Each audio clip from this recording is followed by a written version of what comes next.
Halo, assalamualaikum. Alhamdulillah, Allah masih kasih kesempatan untuk kita bertemu di sesi materi ini.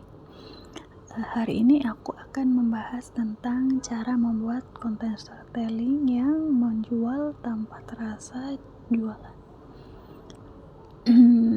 Teman-teman, pernah gak sih ngerasa kayak, aku tuh pengen jualan tapi bingung mau nulis apa, takut dikira alay, takut dijudge, takut gak ada yang respon. Nah, kalau teman-teman pernah ngerasa kayak gitu, berarti materi ini pas banget.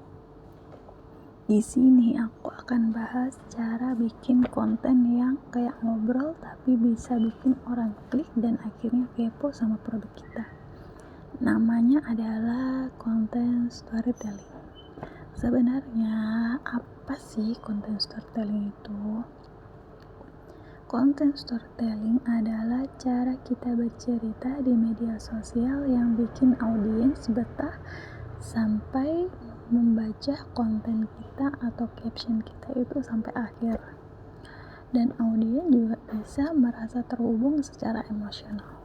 Akhirnya mereka akan tertarik dengan produk atau jasa yang kita tawarkan.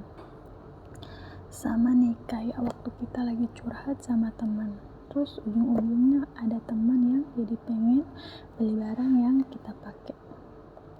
Ada yang pernah ngalamin kayak gitu gak sih? Terus aku mau bahas kenapa sih kita harus buat konten storytelling. Teman-teman, kebanyakan orang tuh sudah bosen lihat konten-konten jualan yang maksa banget. Nah, storytelling inilah yang bikin konten lebih manusiawi, lebih bermakna dan lebih berkesan. Dan bisa membuat orang beli karena merasa aku juga pernah ngerasain ini.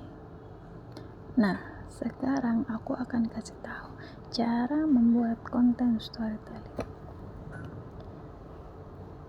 Yang pertama, hook ini yang utama banget dan benar-benar harus kita perhatikan.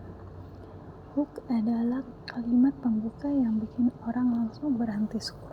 Contohnya, dulu aku sempat malu karena bau badan.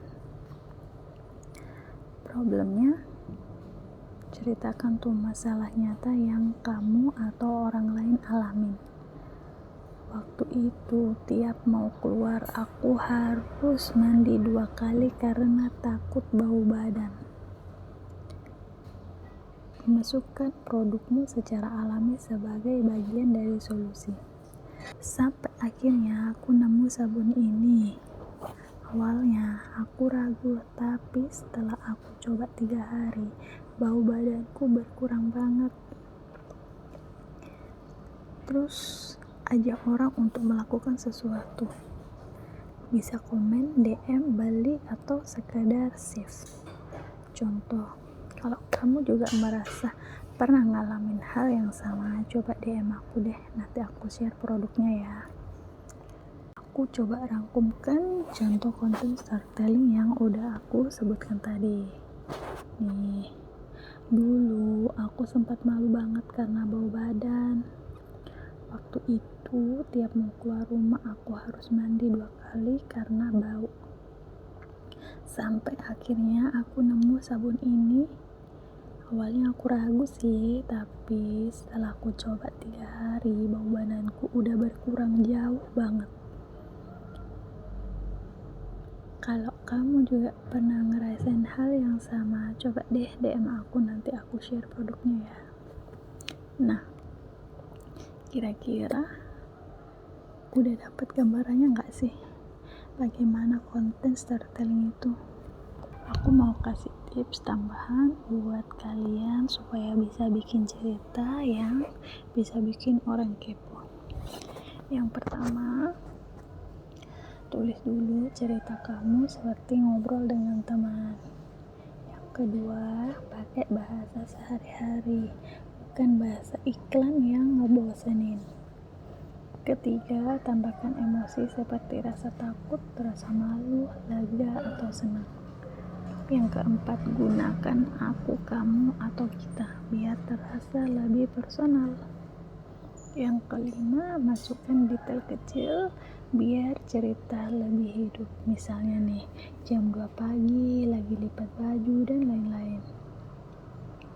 Dan yang terakhir, buat teman-teman yang ngerasa masih sering banget overthinking nih ya, saran aku coba pelan-pelan mulai dihilangkan deh.